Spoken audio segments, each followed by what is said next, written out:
Tuhan, selamat hari Minggu, selamat pagi. Hari ini kita berkumpul di tempat ini, kita akan meninggikan nama Tuhan. Mari kita arahkan hati kita. Mari kita arahkan hidup kita, kita buka telinga kita. Mari kita datang ke hadirat Tuhan. Tuhan,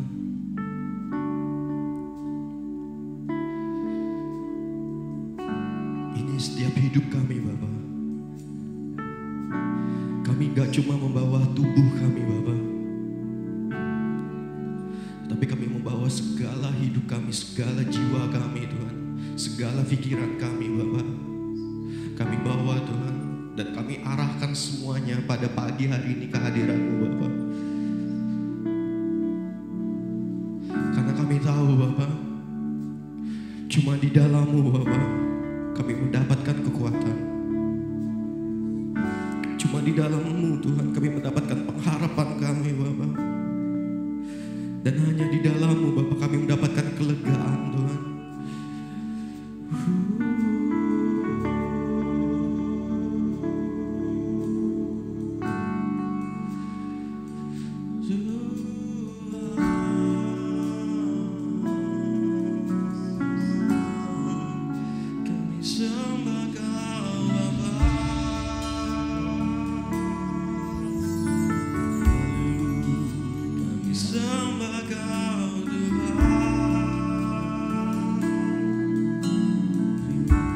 Memang yang layak disembah Tuhan. Ku sembah Kau.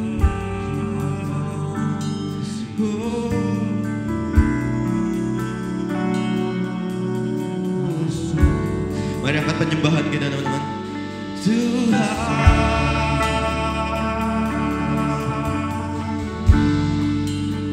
disembah Kau Bapa.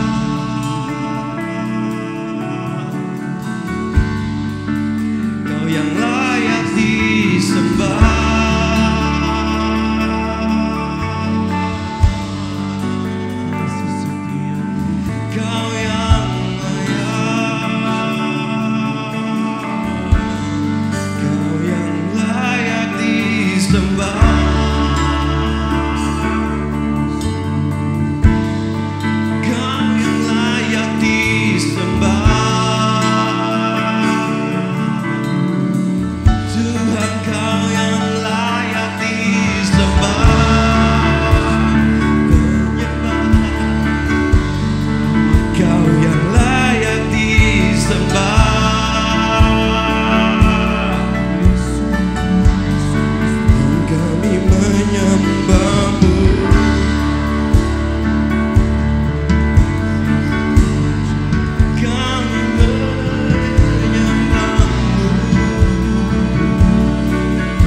Bapak, bahwa Engkau telah memulai sesuatu yang baik di dalam hidup kami, Bapak.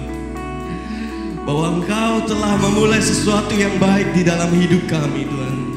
Engkau yang membuat kami, Bapak, untuk pekerjaan-pekerjaan baik-Mu, Tuhan.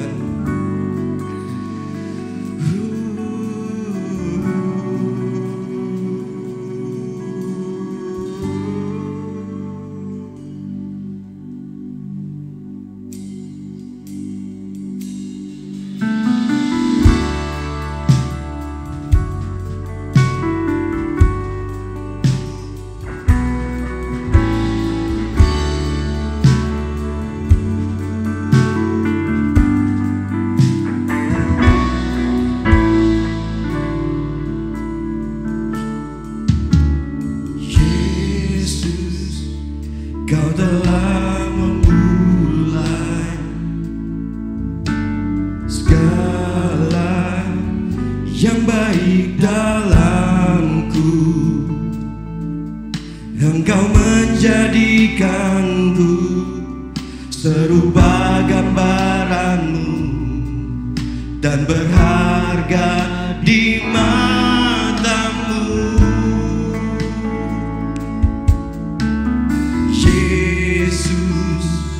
Kau telah memulai karya yang mulia dalamku. Kau berikan hidup-Mu sebagai ganti dosaku, karena kasih-Mu padaku.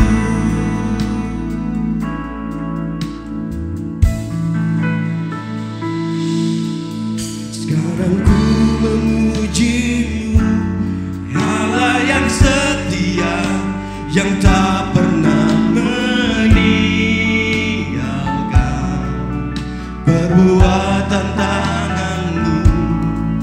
Sekarang ku menyembah-Mu, Allah yang mulia, sempurnakan segenap hidupku agar saya persilakan kejemaat untuk bangkit berdiri.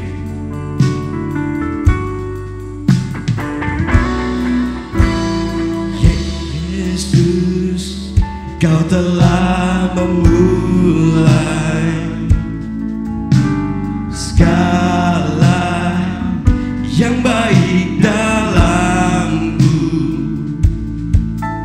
Engkau berikan hidupku sesuai gambaran-Mu dan berharga di mata-Mu. Yesus, Kau telah memulai karya yang mulia dalamku.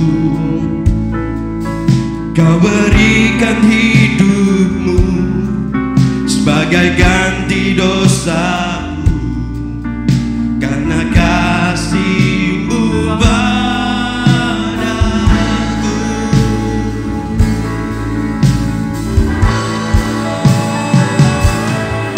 Sekarang ku memuji-Mu, Allah yang setia, yang tak pernah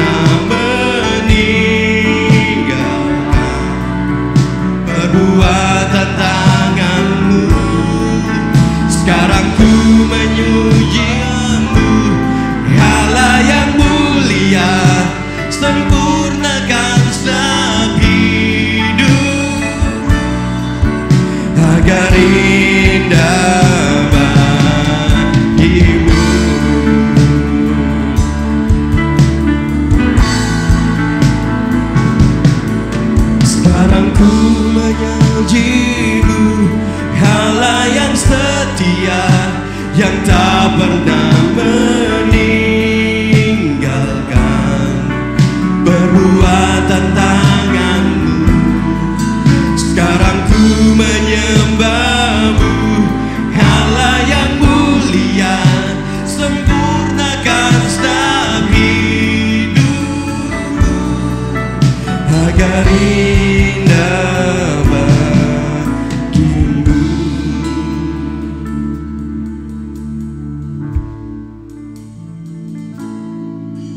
Sekarang ku memuji-Mu, Allah yang setia, yang tak pernah meninggalkan perbuatan tangan-Mu.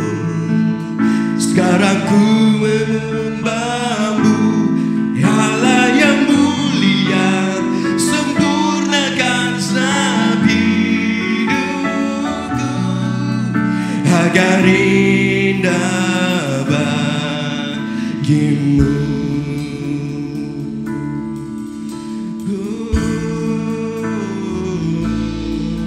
Sekarang ku memuji-Mu, Allah yang setia, yang tak pernah meninggalkan perbuatan tangan-Mu.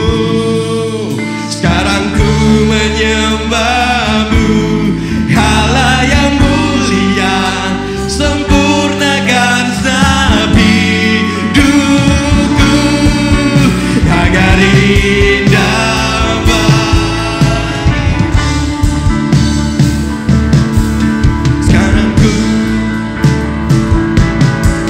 Sekarang ku memuji-Mu, Allah yang setia, yang tak pernah meninggalkan perbuatan tangan-Mu.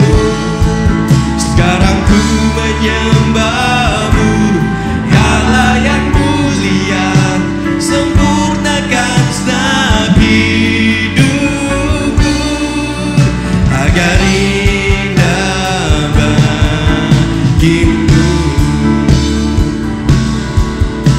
agar indah bagi-Mu, agar indah bagi-Mu.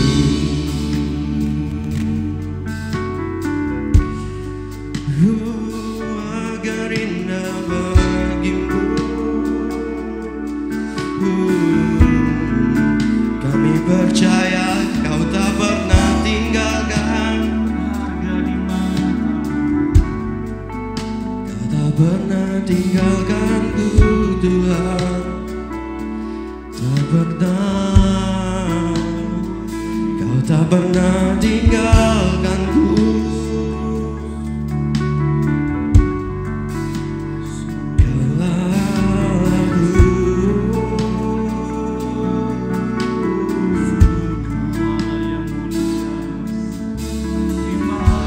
Bapak, kami percaya Tuhan bahwa Engkau tak pernah sedetik pun meninggalkan kami Bapak, bahwa Engkau terus menyertai kami Bapak. Bahkan apapun kejadian menimpa kami Bapak, kami tahu Engkau ada di sana Tuhan, tetap melindungi kami Bapak, tetap menuntun langkah kami Bapak, dan kami ingin berjalan di dalam tuntunan-Mu itu Tuhan. Karena Engkau menyediakan Bapak apa yang tak pernah kami pikirkan Bapak. Bahkan Engkau menyiapkan Tuhan sesuatu yang gak pernah kami impikan, tapi tetap Kau kasih Bapak dalam hidup kami Tuhan.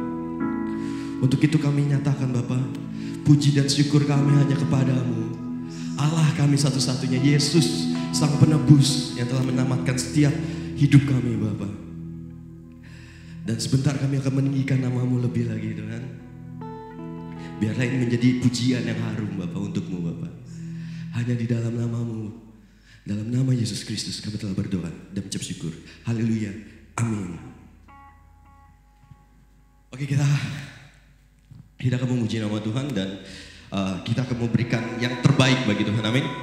Kita akan berikan tepuk tangan kita akan berikan lompatan kita akan berikan senyuman kita. Hari ini harinya Tuhan, amin.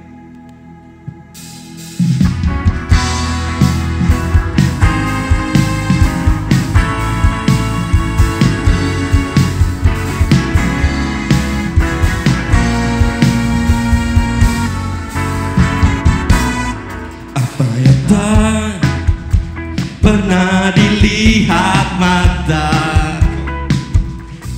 yang tak pernah didengar telinga, yang tak pernah timbul di dalam hati,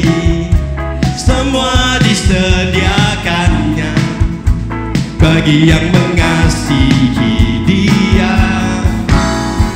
Allah sanggup melakukan segala perkara, dulu, sekarang, dan selamanya. Kuasanya tidak berubah. Allah sanggup melakukan segala perkara, dulu, sekarang, dan selamanya. Kuasanya tak berubah. Kau tak pernah berubah, Tuhan. Apa yang tak pernah dilihat mata, yang tak pernah didengar telinga, yang tak pernah timbul di dalam hati, semua disediakan bagi yang mengasihi Dia. Allah sanggup melakukan segala perkara, dulu, sekarang, dan selamanya. Kuasanya tidak berubah. Allah sanggup melakukan segala perkara, dulu, sekarang, dan selamanya. Kuasanya tak Yuk sama-sama kita nyanyi. Allah sanggup melakukan segala perkara, dulu, sekarang, dan selamanya. Kuasanya tidak berubah. Allah sanggup melakukan segala perkara, dulu, sekarang, dan selamanya. Kuasanya tak berubah. Allah sanggup melakukan segala perkara, dulu, sekarang, dan selamanya. Kuasanya tidak berubah. Allah sanggup melakukan segala perkara, dulu, sekarang, dan selamanya. Kuasanya tak berubah. Dulu, sekarang, dan selamanya. Dulu, sekarang, dan selamanya. Dulu, sekarang, dan selamanya. Kuasanya tak berubah. Terima kasih Bapak untuk kuasa-Mu yang gak pernah berubah di dalam hidup kami, Tuhan. Terima kasih Tuhan. Saya persilakan jemaat untuk duduk kembali.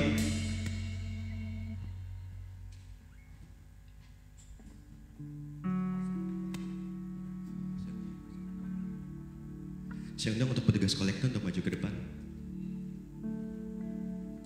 Mari kita berdoa. Tuhan, kami percaya bahwa kuasa-Mu gak pernah berubah. Kuasa-Mu itu besar dan dahsyat Tuhan dalam hidup kami Bapak. Mungkin kami berubah Tuhan, tapi Engkau tidak pernah berubah Tuhan. Bapak, kami ingin memberikan Bapak sedikit dari hidup kami Bapak. Biarlah apa yang kami berikan ini dapat memberkati gereja ini dan sekitarnya Tuhan. Karena kami tahu Bapak, Kau taruh hati-Mu di dalam gereja ini Tuhan. Kau taruh benih-Mu Bapak untuk menjadi berkat bagi Lampung di gereja ini Tuhan. Terima kasih Bapak untuk persekutuan di tempat ini. Terima kasih untuk gembala kami Bapak. Dan terima kasih untuk setiap jemaat Bapak. Haleluya, amin.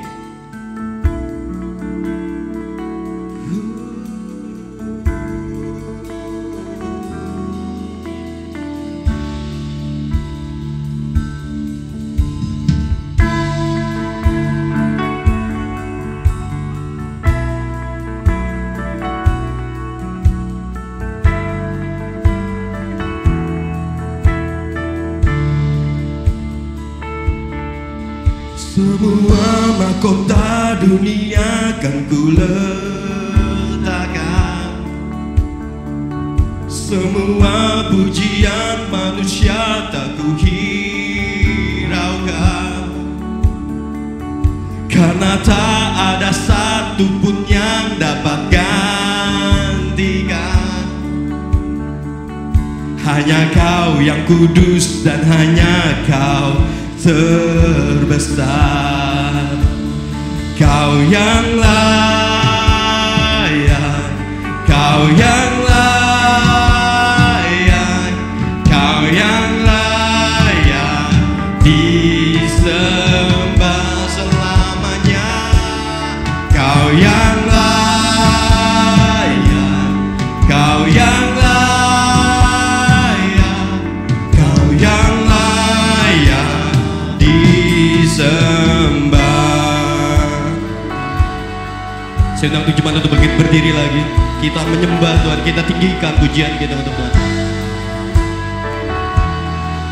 Kau dekat, Kau dekat dengan semua yang memanggilmu. Betapa besar dan mulianya karyamu. Sungguh tak ada satupun yang dapat gantikan. Kini ku angkat tanganku dan ku bersorak. Kau yang layak, Kau yang layak, Kau yang layak disembah. Kau yang layak, Kau yang layak,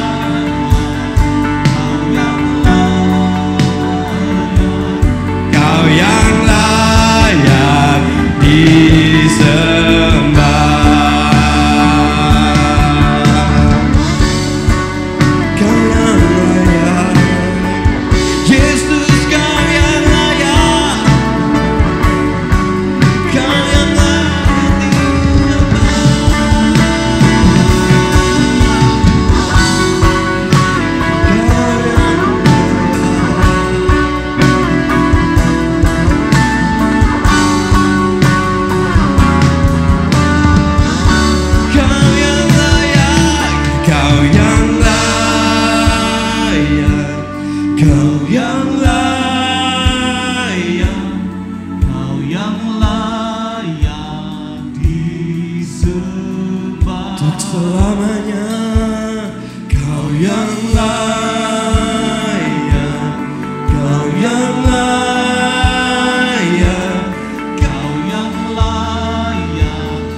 sembah,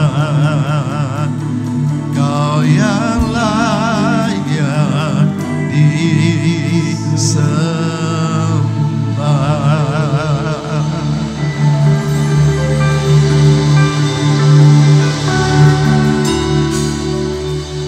Engkau layak dipuji, disembah, ditinggikan dan diagungkan.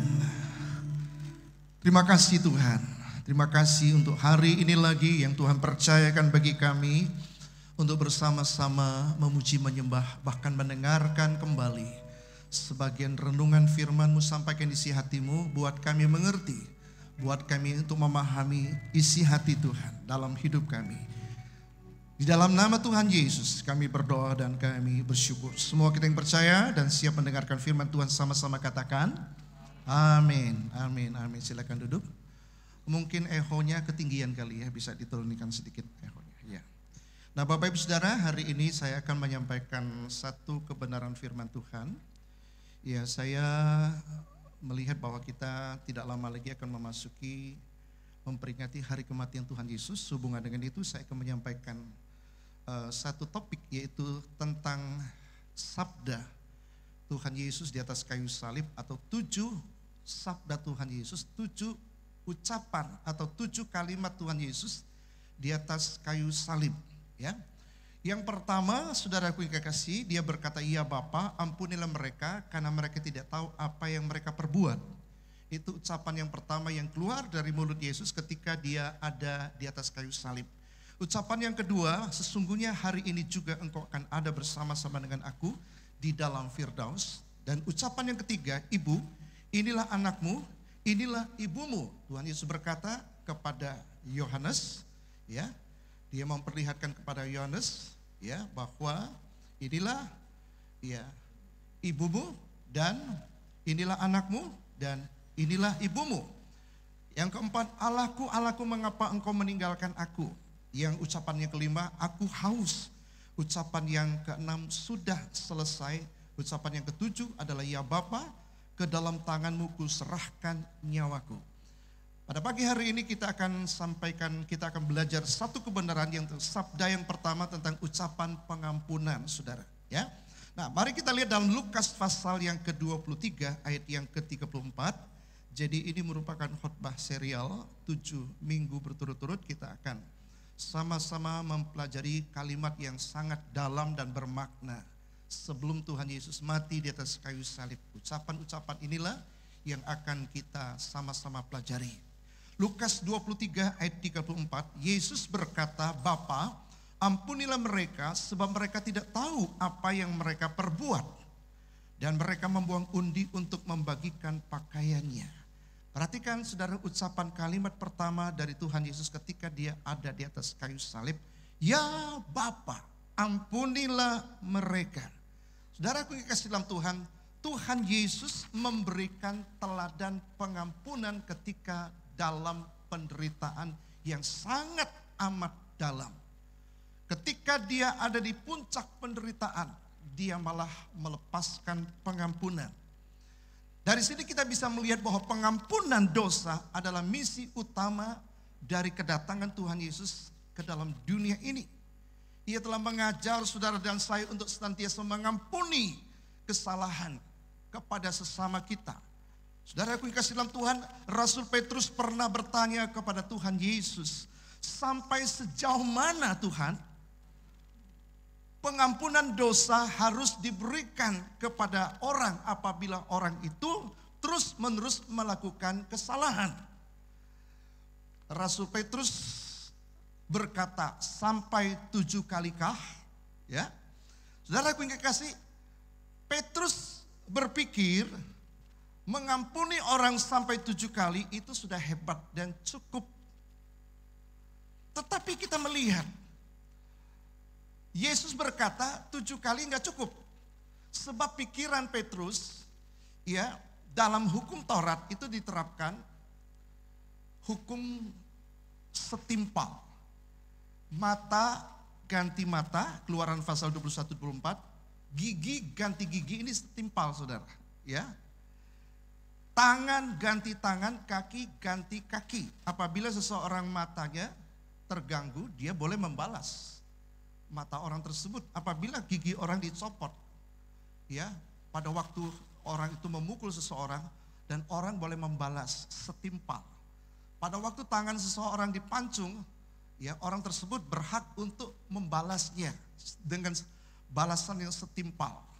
Itulah yang ada di dalam pemahaman Rasul Petrus. Itu sebabnya mengapa dia menggunakan angka 7. Dia bertanya kepada Tuhan Yesus, 7 kalikah kami harus mengampuni orang yang bersalah kepada kami? Nah, mengapa Petrus menggunakan angka 7, saudara? Rupanya kalau kita belajar, ternyata Petrus juga orang Yahudi. Dalam pemahaman orang Yahudi, angka 7 adalah melambangkan pengudusan. Ya, pada hari ke-7 Allah berhenti bekerja dan menguduskannya. Makanya pada hari ke-7 sampai hari ini, ya, orang-orang Yahudi itu merayakan hari Sabat, hari perhentian dari segala aktivitas, kegiatan, pekerjaan apapun. Kalau saudara ke Israel sampai ketemu hari Sabat, saudara, tangan saudara tidak boleh bekerja. Ya, saudara, untuk naik lift saja itu ada lift Sabatnya. Saudara tidak boleh pencet lift, saudara yang dalam Tuhan. Ya, di hotel-hotel semua tidak ada orang yang bekerja di sana. Memang tamu-tamu, ya, yang datang ke sana menikmati makanan yang dalam keadaan dingin. Ya, mereka tidak boleh menghangatkan makanan atau memasak dan sebagainya karena hari Sabat. Mereka betul-betul menguduskan hari Sabat. Jadi hari Sabat itu diambil dari angka ke-7, hari ke-7. Jadi angka ke-7 melambangkan pengudusan, ya. Kaki dian atau menorah juga ada 7 lampu. 7, angka 7, saudara. Tindakan pendamaian dan pentahbisan juga diselesaikan dengan 7 kali percikan. Saudara punya dalam Tuhan. Perhitungan hari Sabat orang Yahudi pada hari ke-7, ya, tahun Sabat pada tahun ke-7, dan tahun Yobel pada tahun ke-70, semua angka 7, saudara. Demikian juga Daud melakukan doa pujian 7 kali sehari. Aku berdoa memuji Tuhan. Itu Daud, saudara, ya. Di dalam Mazmur 119 ayat yang ke-164, 7 kali dalam sehari aku memuji-muji Engkau karena hukum-hukum-Mu yang adil. Nah, ketika Tuhan Yesus berkata, bukan 7 kali Petrus, tapi 70 kali 7 kali dalam Matius 18 ayat 23, ya. 70 adalah angka perkalian 7, angka pengudusan, dikalikan 10. 10 itu angka sempurna, absolut. Jadi 70 kali 7 kali artinya memberi pengampunan yang terus-menerus tanpa ada batasnya. Memberi pengampunan yang sempurna. Jadi ketika Petrus berkata, sampai berapa kalikah kami harus mengampuni orang? Apakah sampai 7 kalikah? Tuhan Yesus katakan bukan. Bukan 7 kali, tetapi 70 kali 7 kali. 70 kali 7 kali. Artinya 7 itu angka pengudusan, 10 itu angka sempurna. Artinya engkau harus memberikan pengampunan kepada orang tanpa ada batasnya. Artinya pengampunan yang sempurna. Itulah yang Tuhan Yesus lakukan buat orang berdosa yang percaya kepadanya. Terus menerus Tuhan mengampuni kita tanpa berhenti, saudara pengesalan Tuhan. Tetapi kalau kita melihat di dalam perjanjian lama, selalu ada batasannya. Pengampunan itu ada batasnya, ya. Coba kita lihat sebelum kita sampai ke sana, saya akan ajak Bapak Ibu melihat di dalam Matius pasal 6 ayat 12. Nah, ayat ini juga menunjukkan bahwa ada batasnya, ya. Dan ampunilah kami akan kesalahan kami, seperti kami juga mengampuni orang yang bersalah kepada kami. Jadi ayat ini menunjukkan bahwa kesediaan Allah untuk mengampuni kita itu sangat tergantung pada kesediaan kita mengampuni kesalahan orang lain. Artinya Tuhan hanya bisa mengampuni kita sejauh kita bisa mengampuni orang yang bersalah kepada kita. Dan Tuhan tidak bisa mengampuni kita kalau kita tidak bisa mengampuni orang yang bersalah kepada kita. Ayat ini menjelaskan kepada kita. Nah, pada waktu Yesus berkata, ampunilah kesalahan kami seperti kami juga mengampuni kesalahan, ya, orang kepada kami. Jadi Tuhan Yesus sedang menunjukkan bahwa inilah prinsip dalam hukum Taurat. Ya, saudaraku yang kasih, hukum Taurat itu selalu ada batasan. Pengampunan itu ada batasannya, saudaraku yang kasih dalam Tuhan. Ya, dosa dalam paham Semitik, dalam paham orang Yahudi, saudara, itu dosa itu sama atau identik dengan utang, saudara. Kalau saudara melihat di dalam Matius pasal 6 ayat 12, kata kesalahan dan ampunilah kami akan kesalahan. Kata kesalahan itu dia menggunakan dalam bahasa aslinya, ya, utang. Jadi pengampunan dosa menurut pola pikir orang Yahudi, saudara yang kasih dalam Tuhan, itu ibaratnya seseorang yang punya hutang, tapi dianggap lunas hutangnya. Ya. Karena itu permohonan pengampunan dosa seperti kita sedang memohonkan kepada bank untuk membebaskan kita dari pinjaman kita, dari utang kita. Kira-kira pemahaman orang Yahudi tentang kesalahan itu sama dengan utang. Jadi ampunilah utang kami, bebaskanlah hutang kami, seperti kami juga membebaskan utang orang lain. Jadi ketika kata kesalahan, kata dosa itu identik dengan hutang. Itu pola pikir orang Yahudi, saudara. Ya, jadi mengampuni kesalahan orang lain memang bukan hal yang mudah. Karena itu sangat berkaitan dengan hati yang amat dalam. Orang yang terluka begitu dalam disuruh mengampuni bukan hal yang mudah, saudaraku yang kekasih Tuhan. Tetapi kita melihat Tuhan Yesus memberikan keteladanan pengampunan. Justru pada saat dia teraniaya, tersakiti, dipaku di atas kayu salib, tangan kakinya dipaku, diperlakukan sangat tidak adil. Dia berada di puncak penderitaan, tetapi dia melepaskan pengampunan. Dan dia memberikan teladan yang terbesar kepada orang yang telah memaku dia, menyalibkan dia. Siapakah? Tentu tentara Romawi. Tentara Romawi hanya melakukan perintah dari atasannya. Siapakah perintah atasannya? Tentu dari rajanya, apa Herodes, saudaraku yang kekasih dalam Tuhan. Nah, Herodes juga mendapatkan serangan, tekanan dari pemimpin-pemimpin agama, ahli Taurat, orang-orang Farisi, orang Saduki, saudaraku yang kasih dalam Tuhan. Sehingga akhirnya Yesus harus dihukum mati dengan cara mati di atas kayu salib. Ya Bapa, ampunilah mereka. Nah, kata-kata saat ini diucapkan oleh Yesus di atas kayu salib, Bapak Ibu Saudara. Pada saat paku-paku menancap di tangan dan di kaki Yesus, pada saat Yesus betul-betul tegak, salibnya ada di atas, di mana dia disalibkan dalam posisi tegak, kakinya, saudaraku yang kekasih, sedang menginjak sebuah tiang tahanan, bukan hal yang mudah. Nah, kita melihat saat-saat seperti ini, saat mengalami sakit mencapai puncaknya. Biasanya orang yang sudah mengalami penderitaan sakit dalam keadaan puncak, yang keluar itu caci maki, yang keluar itu kutukan, yang keluar itu sumpah serapah. Tetapi Yesus justru mengucapkan doa yang begitu agung, begitu mulia, doa yang begitu penuh kasih. Dia berkata, ampunilah mereka. Saudaraku yang kekasih dalam Tuhan, di saat-saat yang seharusnya Yesus dikuasai oleh kepahitan, dendam, sakit hati, Yesus menyadari bahwa dia tidak bersalah.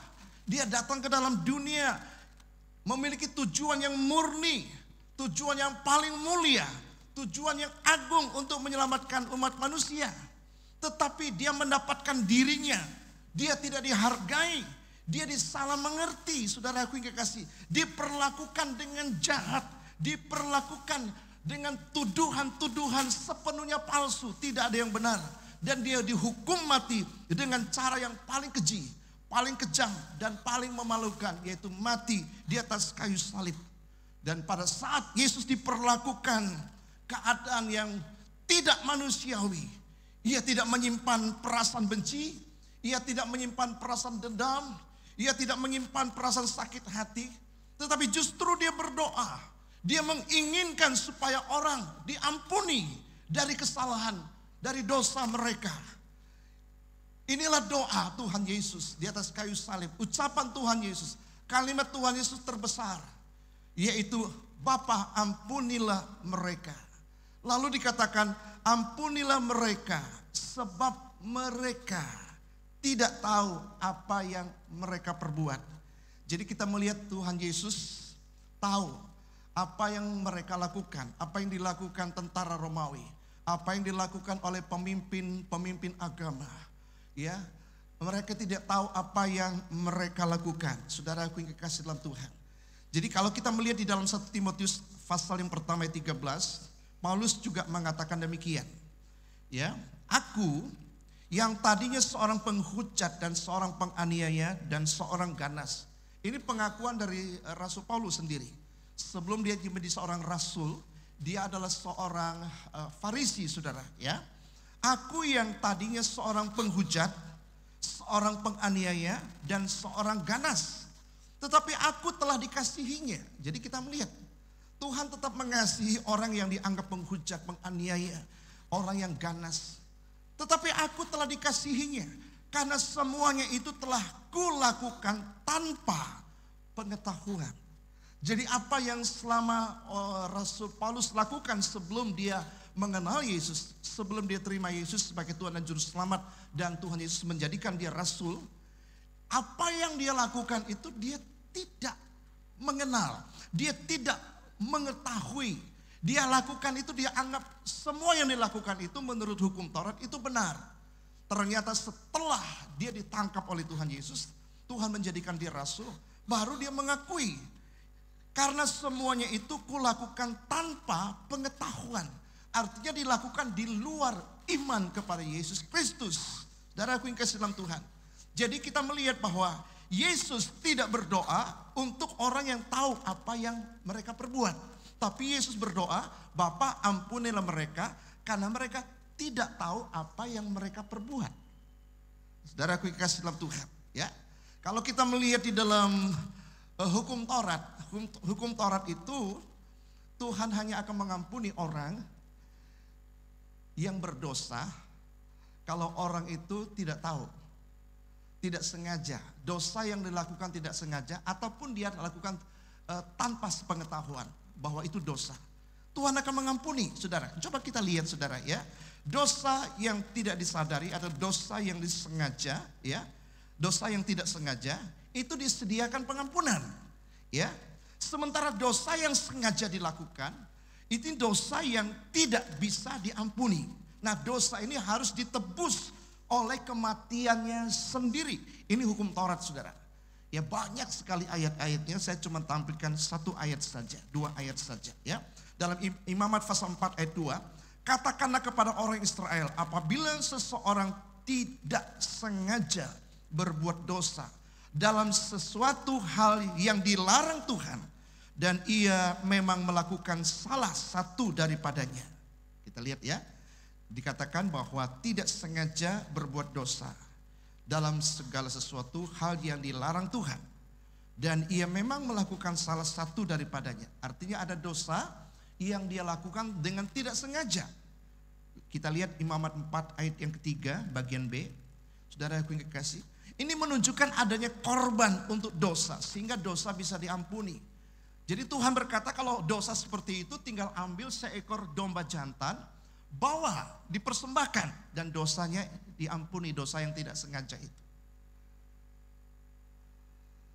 Tetapi sebaliknya, dosa yang sengaja, ya, tidak disediakan cara agar dosa itu mendapatkan pengampunan. Kita lihat dalam Bilangan pasal 15 ayat 30 sampai ayat 31. Tetapi orang-orang yang berbuat sesuatu dengan sengaja, perhatikan, saudara.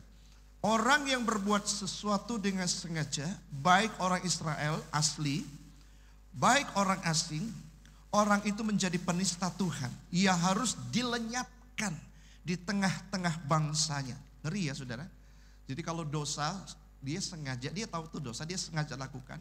Orang ini tidak bisa diampuni, melainkan dilenyapkan. Ya, sebab ia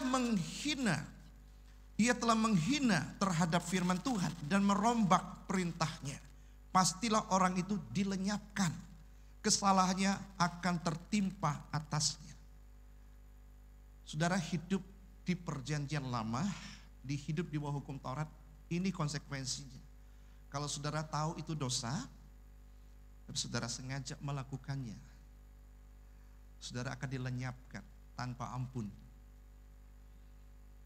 Kita bersyukur hari ini kita hidup di perjanjian baru. Hidup di mana Yesus Kristus datang untuk menggenapi hukum Taurat Musa. Ya, orang itu harus mati, tapi Yesus menanggung kematiannya di atas kayu salib. Sehingga saudara sengaja berbuat dosa, Yesus yang tanggung di atas kayu salib. Mengertikah saudara betapa besarnya pengorbanan kasih Tuhan Yesus kepada saudara dan saya? Apabila kita semua hidup masih di bawah hukum Taurat, kita sengaja berbuat dosa, kita dilenyapkan tanpa ampun. Karena kesalahan yang dosa yang kita lakukan dengan sengaja harus dibalas dengan setimpal. Orang yang berbuat dosa dengan sengaja akan dilenyapkan, dihukum mati. Tetapi Yesus telah datang ke dalam dunia 2000 tahun yang lalu. Di atas salib, ucapan yang terucap dari bibir lidahnya, kalimat pertama yang muncul dari mulutnya adalah, Bapa, ampunilah mereka. Tuhan tahu ada begitu banyak orang yang salah. Ada banyak orang yang berbuat dosa, baik sengaja maupun tidak sengaja. Tapi Tuhan berkata, ampunilah mereka. Sehingga Yesus dia harus mati di atas kayu salib untuk menanggung. Tuhan mengampuni dosa saudara dan saya, tapi konsekuensi dosa itu harus tetap dijatuhkan. Siapa yang menanggungnya? Yesus. Sehingga Bapa mendengar doa dari Tuhan Yesus. Bapa berkata, yes, kalau kamu ingin menanggung dosa umat manusia yang sudah dilakukan baik sengaja maupun tidak sengaja, orang itu harus dilenyapkan, harus mengalami penghukuman kekal. Tapi engkau rela menanggungnya di atas kayu salib, oke, engkau yang mati buat mereka. Itulah Tuhan kita, Yesus Kristus. Maka kita lihat dalam perjanjian baru saudara, korban Kristus jauh lebih superior, lebih besar, lebih hebat, jauh lebih sempurna dibandingkan dengan korban-korban yang ada di dalam perjanjian lama. Korban Kristus bisa mengampuni dosa kita yang kita lakukan tidak sengaja, juga termasuk dosa-dosa yang kita lakukan dengan sengaja. Ya, kalau saya berkata seperti itu bukan berarti saya memberikan rekomendasi, oh saudara berbuat dosa aja, sengaja berbuat dosa, Tuhan ampuni, bukan. Saya cuma ingin menekankan bahwa betapa hebat besarnya pengampunan dosa yang Tuhan Yesus berikan kepada saudara dan saya. Sadar atau tidak sadar, seringkali kita sengaja berbuat dosa. Pada waktu orang telepon kita bilang, saya nggak ada, dosa. Itu dosa menipu, dosa membohong. Ada begitu banyak hal yang kita lakukan dengan sengaja, kita tahu itu dosa. Tapi kenapa kita tidak dilenyapkan? Karena Yesus sudah menanggungnya di atas kayu salib. Dia berdoa kepada Bapa, ampuni mereka Bapa. Siapakah mereka? Saudara dan saya. Di atas kayu salib. Dalam keadaan tangan kaki ditancap oleh paku. Dalam keadaan tersiksa. Diperlakukan tidak adil dan tidak manusiawi.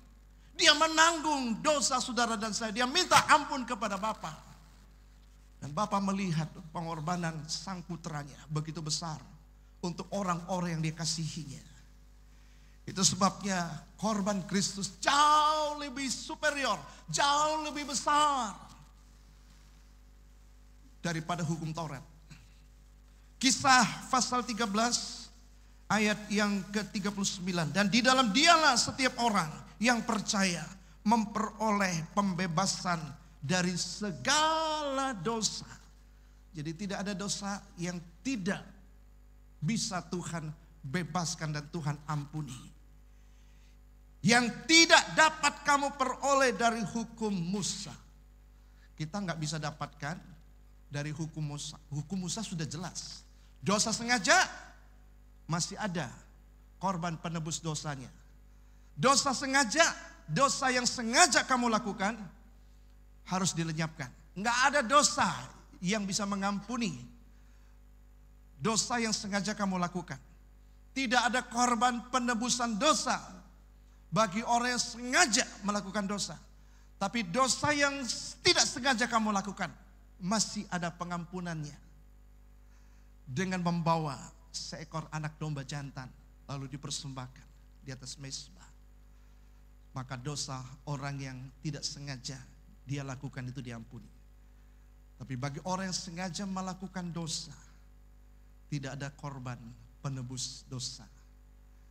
Makanya Yesus melihat cepat atau lambat tidak akan ada satu manusia yang bisa selamat kalau mereka hidup di bawah standar hukum Taurat yang begitu kaku dan keras.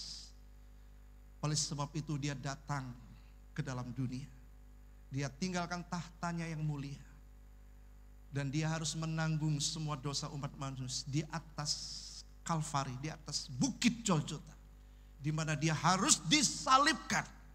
Nah, ketika dia disalibkan dalam keadaan puncak penderitaan, kalimat yang terucap pertama adalah, Bapa, ampuni mereka. Karena mereka tidak tahu apa yang mereka perbuat. Saudara, apakah orang-orang Yahudi tidak tahu bahwa Yesus itu adalah Mesias? Mereka tidak percaya itu Mesias. Jadi tetap di mata Tuhan Yesus, apa yang mereka lakukan itu mereka tidak tahu. Mereka anggap Yesus ini menghujat, dia bukan Mesias. Masa anak tukang kayu ngaku-ngaku jadi Mesias? Salibkan saja. Kalau orang Yahudi tahu bahwa Yesus itu Mesias, Tuhan yang mulia, mereka nggak mungkin berani menyalibkan Yesus. Sehingga Tuhan berdoa di hadapan Bapanya, ya Bapa, ampuni mereka. Dan mereka lakukan, mereka tidak tahu apa yang mereka lakukan. Itu doa mengacu kepada doa perjanjian lama. Karena Yesus belum mati di atas kayu salib. Dia masih hidup di bawah hukum Taurat. Tetapi ketika setelah kalimat terakhir, tetelestai, sudah selesai kalimat ke-6. Nanti kita akan belajar. Lalu sampailah kalimat ke-7. Ya Bapa, ke dalam tanganku serahkan nyawaku. Lalu dia mati. Maka semua dosa, baik dosa sengaja dilakukan, pun Tuhan ampuni. Cuman satu-satunya dosa yang Tuhan tidak bisa mengampuni adalah dosa menghujat Roh Kudus. Cuman satu-satunya dosa yang Tuhan tidak bisa ampuni apabila kita menghujat Roh Kudus. Satu hari ahli Taurat dan orang-orang Farisi membawa seorang perempuan yang sedang kedapatan berbuat zina. Mereka perhadapkan perempuan ini di hadapan Tuhan Yesus. Guru, kalau menurut hukum Taurat, karena mereka kan pegang hukum Taurat, perempuan yang kedapatan sedang berbuat zina ini harus dirajam dengan batu sampai mati. Tuh, kita lihat. Enggak ada pengampunannya, itu hukum Taurat. Sengaja kan? Sudah tahu berzina nggak boleh, tapi berzina, ketapatan berzina, harus dihukum mati. Apa yang Yesus katakan? Dia tunduk di bawah tanah sambil menulis. Apa yang ditulis? Ya, berbagai tafsiran mengatakan, mungkin salah satu tulisannya adalah, kasihilah Tuhan Allahmu dengan segenap hatimu, segenap jiwa dan segenap kekuatan akal budi. Kasihilah sesama manusia seperti engkau mengasihi dirimu sendiri. Sambil menulis Yesus berkata, siapakah di antara kalian yang seumur hidupnya tidak pernah berbuat dosa? Silakan ambil batu pertama dan lemparlah kepada wanita itu. Dengan ucapan Yesus seperti itu, menemplak ahli-ahli Taurat, orang-orang Farisi, serta begitu banyak pria yang berkerumun yang hendak merajam wanita ini dengan batu. Sebelum dirajam diperhadapkan dengan Yesus.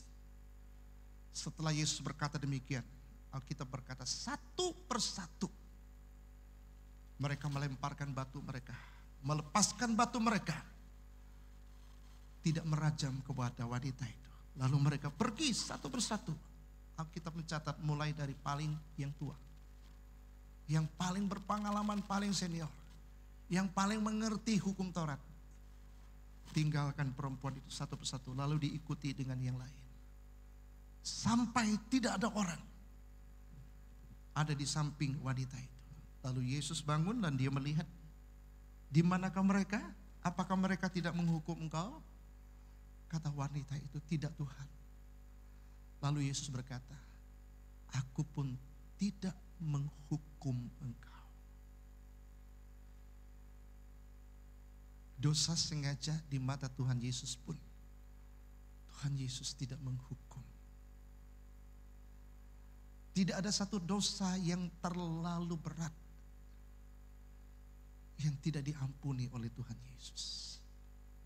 Semua dosa di mata Tuhan Yesus, dia berhak untuk mendapatkan pengampunan. Tetapi kalimat terakhir Tuhan Yesus berkata, pergilah, aku pun tidak menghukum engkau. Dan jangan berbuat dosa lagi mulai dari sekarang. Selama hidup saudara dan saya, setelah engkau mengenal Yesus Kristus sebagai Tuhan, berapa banyak firman Tuhan yang kamu tahu ini tidak boleh dilakukan. Berapa banyak ayat yang kau tahu ini harus dilakukan, tapi kita tidak melakukannya. Artinya kita sengaja kan? Bukankah kita sama dengan perempuan yang berzina tadi? Tetapi ketika Yesus datang, Yesus mengampuni perempuan yang berzina. Yesus memberikan pesan, pergilah, jangan berbuat dosa lagi mulai dari sekarang. Ada pengampunan, ada anugerah buat hidupmu. Tapi toh, jangan permainkan dosa. Setelah engkau diampuni dosamu, jangan kamu ulangi lagi. Itu sebabnya kenapa Tuhan Yesus berkata kepada Petrus, bukan 7 kali. Petrus berkata angka 7 ini angka yang jitu bagi orang Yahudi. Perhitungan angka 7 dimulai hari Sabat. Setiap minggu mereka memperingati hari Sabat dan tidak boleh melakukan kegiatan apapun. Karena Allah menciptakan langit dan bumi sampai 6 hari. Hari ke-7 Allah sudah menyelesaikannya. Dan Allah beristirahat. Dan Allah menguduskan hari itu. Maka sampai hari ini bagi orang Yahudi, angka 7 itu adalah angka yang benar-benar kudus. Ada 7 tahun Sabat, ada 70 tahun itu hari Yobel, tahun Yobel. Itu 70 tahun. Itu hari pembebasan bagi semua budak-budak. Semua hutang-hutang dilunaskan. Tapi Tuhan Yesus katakan, bukan Petrus, bukan 7 kali, tapi 70 kali 7 kali.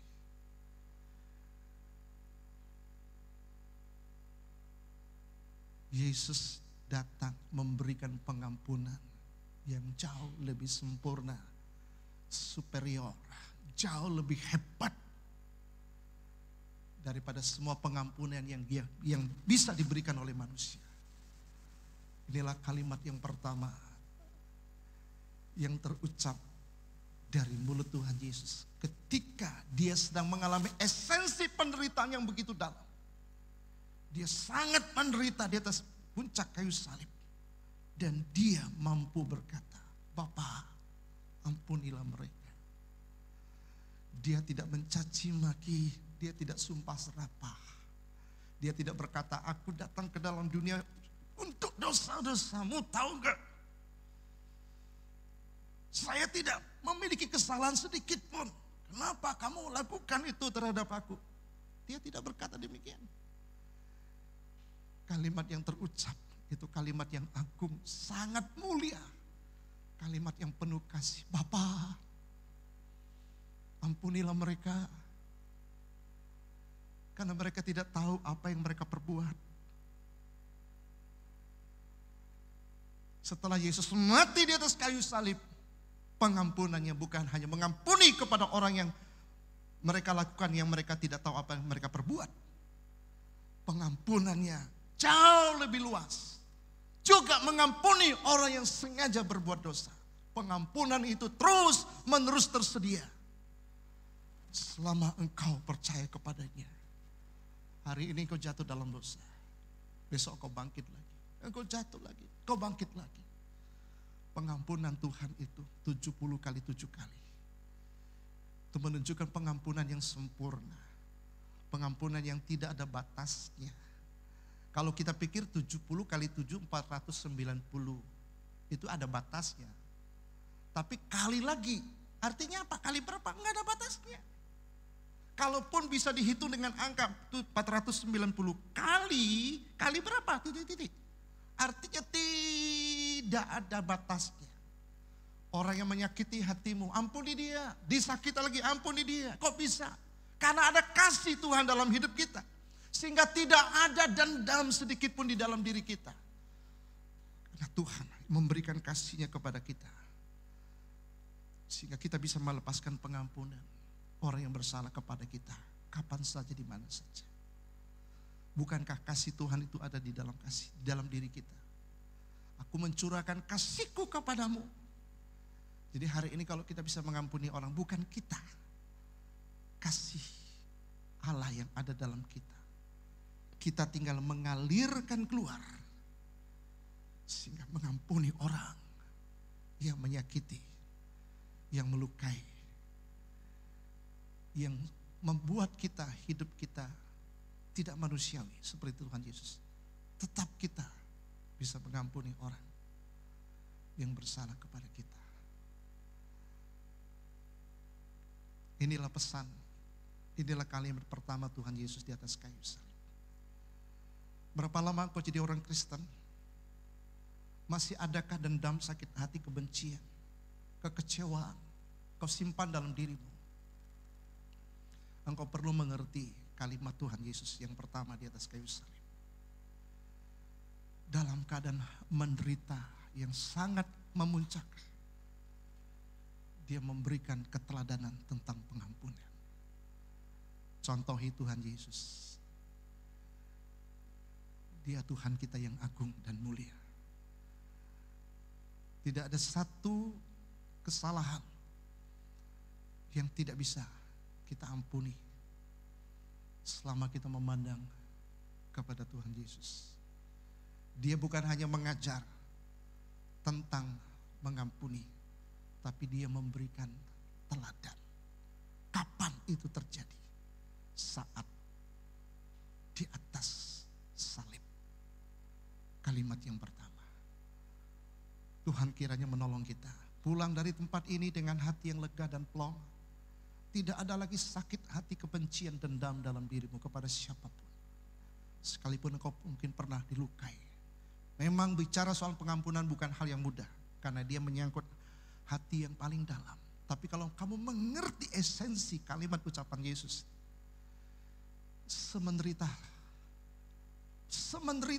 Menderitanya kita.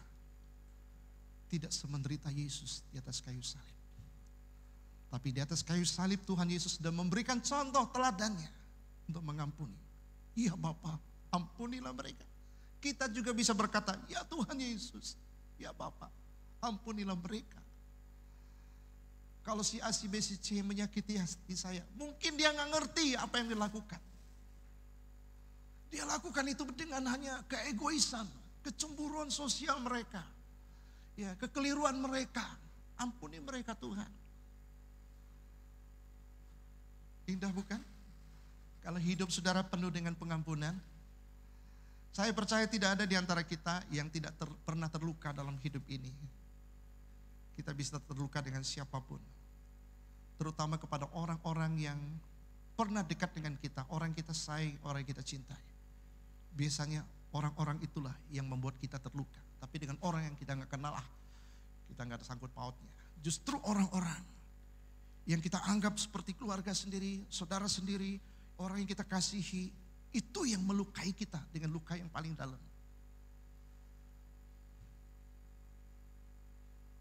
Tapi Tuhan Yesus sudah mengajar kepada kita. Ampuni mereka, ya Bapa, karena mereka tidak tahu apa yang mereka perbuat. Biarlah doa ini menjadi doa Tuhan Yesus, menjadi doa kita dalam setiap hari kita jalani. Ada banyak orang yang melukai hidup kita. Kita berkata, Tuhan, Bapa ampuni mereka. Saya tersakiti Tuhan. Tapi ampuni mereka. Mereka tidak tahu apa yang mereka perbuat. Orang menyakiti kita gak sampai melukai kita secara fisik kan. Kalau Tuhan Yesus secara fisik loh. Secara jiwa, secara fisik. Dia dilukai. Tapi dia sudah memberikan teladan yang terbesar bagi gerejanya, bagi saudara dan saya. Sehingga kita hanya mengacu kepada Tuhan Yesus. Apa yang Tuhan Yesus katakan, itulah yang kita mau lakukan. Semua kita lakukan karena cinta kepada Tuhan. Tuhan, karena aku mengasihimu, aku mau belajar darimu Tuhan. Aku mau belajar taat kepadamu. Walaupun itu sulit, walaupun itu berat. Tapi aku percaya ada Roh Kudus yang memberikan kasih karunia, kemampuan kepadaku. Sehingga aku bisa melepaskan pengampunan kepada orang yang menyakiti hatiku. Sesakitnya seperti apapun, aku bisa Tuhan. Indah hidup ini kalau hidupmu bersih. Tidak ada akar pahit. Tidak ada namanya sakit hati. Tidak ada dendam. Tidak ada kekecewaan. Indah sekali hidup ini saudara. Amin saudara. Mari kita bangkit berdiri saudara. Haleluya.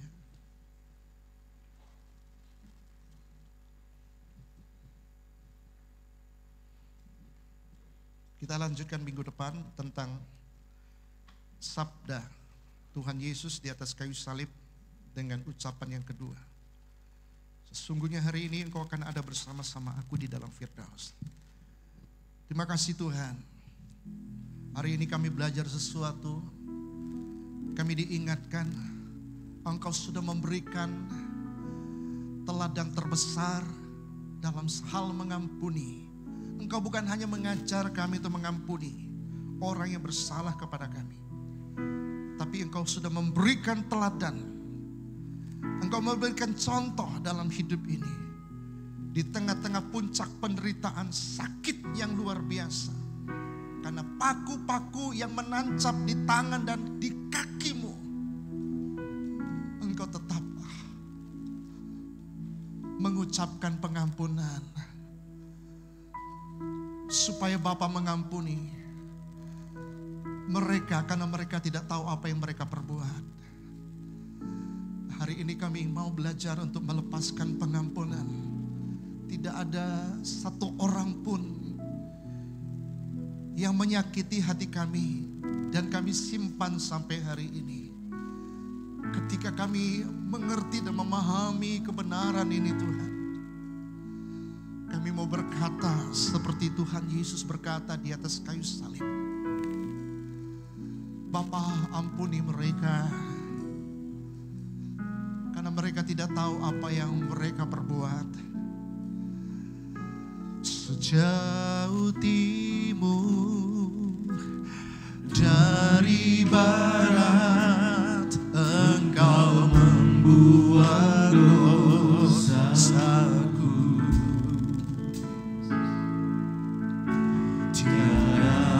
Kau ingat lagi pelanggaranku.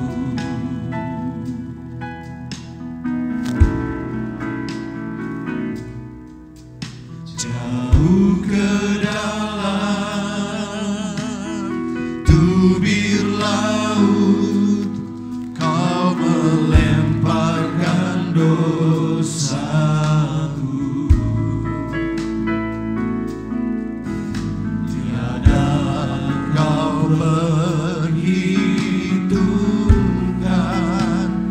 Kesalahanku, betapa besar kasih-Mu Tuhan, betapa besar kasih, pengampunan-Mu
Katakan betapa besar kasih-Mu. Ya, betapa besar kasih pengampunan-Mu Tuhan. Penampangan bina yang hancur, ku berterima kasih, berterima kasih kepada-Mu ya Tuhan. Pengampunan yang Kau beri, pulihkanku. Pengampunan yang Kau beri,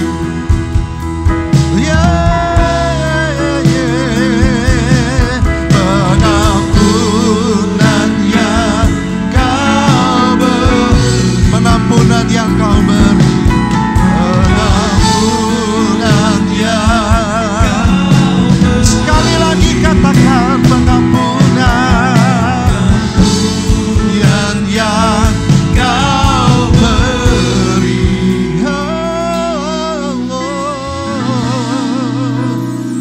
Pulihkanku.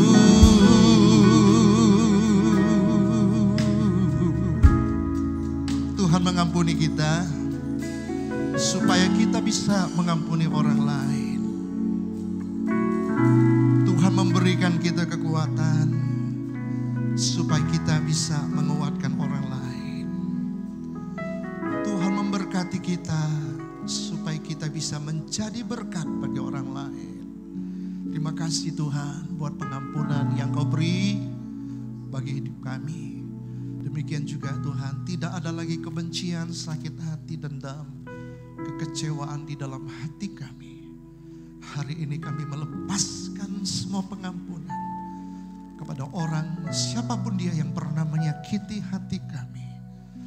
Karena sesungguhnya kami sudah terlebih dahulu mendapatkan pengampunan daripada-Mu Tuhan. Pengampunan yang Kau berikan bagi hidup kami tidak pernah ada batasnya. Pengampunan yang sempurna. Pengampunan yang 70 kali 7 kali. Pengampunan yang tidak ada batasnya. Terima kasih Tuhan. Demikian juga kami akan terus mengampuni orang yang melukai, menyakiti hati kami, merugikan kami, mengecewakan kami, apapun yang kami alami.